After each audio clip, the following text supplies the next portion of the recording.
2018ರಲ್ಲಿ ಕೋಡಿ ಶ್ರೀಗಳ ಭವಿಷ್ಯ ಆಯ್ತು. ಬೇರೆ ಭವಿಷ್ಯಗಳೆಲ್ಲ ಏನಾಯ್ತು, ನಿಜವಾಯ್ತಾ? 2018 ಮುಕ್ತಾಯಗೊಂಡು ಹೊಸ ವರ್ಷವನ್ನ ಬರಮಾಡ್ಕೊಂಡಿದ್ದಾಯ್ತು. ಆಗು ಹೋಗುಗಳ ಬಗ್ಗೆ ಭವಿಷ್ಯ ನುಡಿಯುವಲ್ಲಿ ಹೆಸರುವಾಸಿಯಾಗಿರೋ ಕೋಡಿಮಠದ ಶ್ರೀಗಳು ಸೇರಿದಂತೆ ಹಲವರು ಕಳೆದ ವರ್ಷ ಭವಿಷ್ಯವನ್ನ ನುಡಿದಿದ್ರು. ಕಳೆದ ವರ್ಷ ಎರಡೆರಡು ಬಾರಿ ಮೈಲಾರ ಲಿಂಗೇಶ್ವರನ ಸನ್ನಿಧಾನದಲ್ಲಿ ಭವಿಷ್ಯವನ್ನ ನುಡಿಯಲಾಗಿತ್ತು. ಇದ್ರ ಜೊತೆಗೆ ಇತರ ಜ್ಯೋತಿಷಿಗಳು ಸಿದ್ಧ ಪುರುಷರು ಮುಂದಿನ ಆಗು ಹೋಗುಗಳ ಬಗ್ಗೆ ತಮ್ಮ ಅಭಿಪ್ರಾಯವನ್ನ ಮಂಡಿಸಿದ್ರು. ಇವ್ರೆಲ್ಲರೂ ಭವಿಷ್ಯ ನುಡಿಯೋದಕ್ಕೆ ತಮ್ಮದೇ ಆದ ಲೆಕ್ಕಾಚಾರ ಶಾಸ್ತ್ರವನ್ನ ಹೊಂದಿರುವಂತವ್ರು. ಉದಾಹರಣೆಗೆ ಕೋಡಿ ಶ್ರೀಗಳು ತಾಳೆಗರಿ ಆಧಾರಿತವಾಗಿ ಭವಿಷ್ಯ ನುಡಿದ್ರೆ ಮೈಲಾರನ ಸನ್ನಿಧಾನದಲ್ಲಿ ಬಿಲ್ಲನೇರಿ ಕಾರ್ಣಿಕ ನುಡಿಯುವ ಪದ್ಧತಿ ಇದೆ. ಅರಸೀಕೆರೆ ಹಾರನಹಳ್ಳಿ ಕೋಡಿಮಠ ಸಂಸ್ಥಾನದ ಡಾಕ್ಟರ್ ಶಿವಾನಂದ ಶಿವಯೋಗಿ ರಾಜೇಂದ್ರ ಶ್ರೀಗಳು ಕಳೆದ ವರ್ಷ ನುಡಿದಿದ್ದ ಹಲವು ಭವಿಷ್ಯಗಳ ಸತ್ಯಾಸತ್ಯತೆಯನ್ನ ಅವಲೋಕಿಸಿದಾಗ ಕೆಲವೊಂದು ನಿಜವಾಗಿತ್ತು, ಇನ್ನು ಕೆಲವು ಸತ್ಯಕ್ಕೆ ದೂರವಾಗಿದ್ವು. ಬಿತ್ತಿದ ಬೆಳೆ ಪರರು ಕೊಯ್ದಾರು ಅಂತ ರಾಜ್ಯದ ರಾಜಕೀಯದ ಬಗ್ಗೆ ಕೋಡಿ ಶ್ರೀಗಳು ಹೇಳಿದ್ರು. ಅದರಂತೆ ಬಿಜೆಪಿ ಕಾಂಗ್ರೆಸ್ಗೆ ಹೆಚ್ಚಾಗಿ ಒಲ್ದಿದ್ದ ಬೆಳೆಯನ್ನ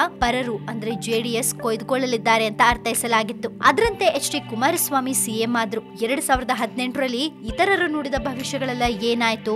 ಇನ್ನೇನು 15 ದಿನಗಳಲ್ಲಿ ಅಂದ್ರೆ ಡಿಸೆಂಬರ್ 19ರ ನಂತರ ರಾಜ್ಯ ಮತ್ತೆ ರಾಷ್ಟ್ರ ರಾಜಕಾರಣದಲ್ಲಿ ಅಲ್ಲೋಲ ಕಲ್ಲೋಲ ಸೃಷ್ಟಿಯಾಗಲಿದೆ. ಆದ್ರೆ ಇವೆಲ್ಲವೂ ಕುಮಾರಸ್ವಾಮಿಯವರ ಕಾರ್ಯವೈಖರಿಯ ಮೇಲೆ ನಿಂತಿದೆ. ಮಂತ್ರಿ ಮಂಡಲದಲ್ಲಿ ಶಿಸ್ತು ಬರಬೇಕು, ಜೆಡಿಎಸ್ ಮತ್ತೆ ಕಾಂಗ್ರೆಸ್ ನಡುವೆ ಐಕ್ಯಮತ್ಯ ಸಾಧನೆಯಾಗಬೇಕು. ಪರಿಸ್ಥಿತಿ ಇದೇ ರೀತಿ ಮುಂದುವರೆದ್ರೆ ಅವರ ಸ್ಥಾನಕ್ಕೆ ತೊಂದರೆ ಬರೋ ಸಾಧ್ಯತೆ ಇದೆ. ಮಾರ್ಚ್ 27, 2019ರವರೆಗೆ ಸಮ್ಮಿಶ್ರ ಸರ್ಕಾರವನ್ನ ಹೇಗೋ ಹಾಗೆ ನಡೆಸಿಕೊಂಡು ಹೋದ್ರೆ ನಂತರ ಇವರ ಕಾರ್ಯಸಾಧನೆ ಸುಲಭವಾಗುತ್ತೆ ಅಂತ ರಾಜಗುರು ಬೆಳ್ಳೂರು ಶಂಕರನಾರಾಯಣ ದ್ವಾರಕಾನಾಥ ಗುರುಜಿಗಳು ಭವಿಷ್ಯ ನುಡಿದಿದ್ರು. ಇನ್ನು ನಿನಗೆ ರಾಜಯೋಗ ಇದೆ, ಆದ್ರೆ 59ನೇ ವರ್ಷಕ್ಕೆ ನಿನಗೆ ಕಂಟಕವೊಂದು ಬರುತ್ತೆ, ಅದರಿಂದ ನೀನು ಪಾರಾದ್ರೆ ದೀರ್ಘಕಾಲ ಬದುಕ್ತೀಯಾ ಅಂತ ನಮ್ಮ ತಂದೆ ನನ್ನ ಬಗ್ಗೆ ಈ ರೀತಿ ಭವಿಷ್ಯ ನುಡಿದಿದ್ದಾರೆ ಅಂತ ಆಗಾಗ ಆಪ್ತರ ಹತ್ರ ಅನಂತ್ ಕುಮಾರ್ ಅವರು ಹೇಳ್ತಿದ್ರು. ಆದ್ರೆ ಕಾಕತಾಳೀಯವೋ ಏನೋ ಅವರ ತಂದೆ ನುಡಿದ ಭವಿಷ್ಯನೇ ನಿಜವಾಗಿ ಹೋಯ್ತು. ಸರಿಯಾಗಿ 59ನೇ ವರ್ಷಕ್ಕೆ ಅವರು ಕ್ಯಾನ್ಸರ್ ಅನ್ನೋ ಮಹಾಮಾರಿಗೆ ತುತ್ತಾಗಿ ಬಲಿಯಾದ್ರು. ಬಳ್ಳಾರಿ ಲೋಕಸಭಾ ಉಪಚುನಾವಣೆಯ ಪ್ರಚಾರದ ಸಂದರ್ಭದಲ್ಲಿ ಸಂಡೂರಿನ ದಟ್ಟಾರಣ್ಯದಲ್ಲಿರುವ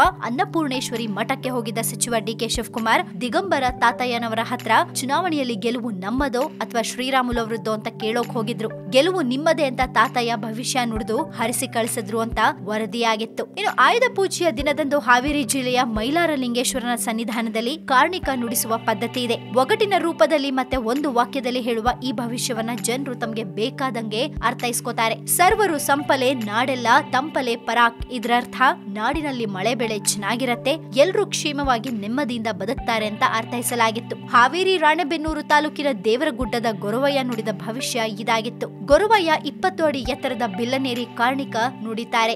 ಶ್ರಾವಣ ಮಾಸದ ಕಡೆ ಸೋಮವಾರದಂದು ಆನಕೊಂಡ ಶ್ರೀ ಬಸವೇಶ್ವರ ಹಾಗೆ ನೀಲಾನಹಳ್ಳಿ ಶ್ರೀ ಆಂಜನೇಯ ಸ್ವಾಮಿ, ನಿಟುವಳ್ಳಿ ದುರ್ಗಾಂಬಿಕಾ ದೇವಿ ಹಾಗೆ ಸುತ್ತಮುತ್ತಲಿನ 13ಕ್ಕೂ ಹೆಚ್ಚು ದೇವತೆಗಳ ಸಮ್ಮುಖದಲ್ಲಿ ಕಾರ್ಣಿಕ ನುಡಿಯಲಾಗಿತ್ತು. ರಾಮ ರಾಮ ಅಂತಾನೆ ನುಡಿದೀತಲೆ ಶೃಂಗಾರದ ವನಕ್ಕೆ ಆನೆ ಕಿರೀಟ ಇಟ್ಟಿತಲೆ, ಮಾತಾಯಿ ಕೊಡಕ್ಕೆ ನೀರು ಹಾಕಾಳಲೆ, ದೊಡ್ಡವರ ಮನೆ ಮೇಲೆ ಕರೆ ಅರಿಬಿ ಬೀಸಿತಲೆ ಎಚ್ಚರ ಅನ್ನೋ ಕಾರ್ಣಿಕ ಕೂಡ ನುಡಿಯಲಾಗಿತ್ತು. ಇನ್ನು ಎಚ್.ಡಿ. ಕುಮಾರಸ್ವಾಮಿ ಕುರ್ಚಿಯನ್ನ ಯಾರು ಅಲಗಾಡ್ಸೋಕಾಗಲ್ಲ, ಮುಂದಿನ 5 ವರ್ಷ ಅವರೇ ಮುಖ್ಯಮಂತ್ರಿ ಆಗಿರ್ತಾರೆ ಅಂತ ಸಿದ್ದರಟ್ಟಿ ಸುಡುಗಾಡು ಸಿದ್ದರು ಭವಿಷ್ಯ ನುಡಿದಿದ್ರು. ಹಾಸನದ ಚನ್ನರಾಯಪಟ್ಟಣ ತಾಲೂಕಿನ ಸಿದ್ದರಹಟ್ಟಿ ಗ್ರಾಮದಲ್ಲಿರುವ ಸಿದ್ದರು ಈ ಮುಂಚೆ ಭವಿಷ್ಯ ನುಡಿದು ಏಪ್ರಿಲ್ ತಿಂಗಳಲ್ಲಿ ಕುಮಾರಸ್ವಾಮಿ ಅವರು ಮುಖ್ಯಮಂತ್ರಿ ಆಗ್ತಾರೆ ಎಂದಿದ್ರು. ಈಗ ಎಚ್.ಡಿ. ಕುಮಾರಸ್ವಾಮಿ ಅವರಿಗೆ ಅನೇಕ ತೊಡರುಗಳು ಬಂದ್ರು, ಅವರ ಸಿಎಂ ಸ್ಥಾನ ಉಳಿಯತ್ತೆ ಎಂದಿದ್ರು. ಇನ್ನು ತುಮಕೂರಿನ ಚಿಕ್ಕನಾಯಕನಹಳ್ಳಿಯಲ್ಲಿನ ಖಾಸಗಿ ಕಾರ್ಯಕ್ರಮವೊಂದಕ್ಕೆ ಕೇದಾರ್ನಾಥ್ನಿಂದ ಬಂದಿದ್ದ ನಾಗಾ ಸಾಧುಗಳನ್ನ ಎಚ್.ಡಿ. ಕುಮಾರಸ್ವಾಮಿ ಮತ್ತೆ ಎಚ್.ಡಿ. ರೇವಣ್ಣ ಜೊತೆಯಾಗಿ ಹೋಗಿ ಭೇಟಿ ಮಾಡಿ ಆಶೀರ್ವಾದ ಪಡ್ಕೊಂಡು ಬಂದಿದ್ರು. ಸಹೋದರರು ಭೇಟಿಯಾದ 6 ತಿಂಗಳ ನಂತರ ಕುಮಾರಸ್ವಾಮಿ ಆಪ್ತರಿಗೆ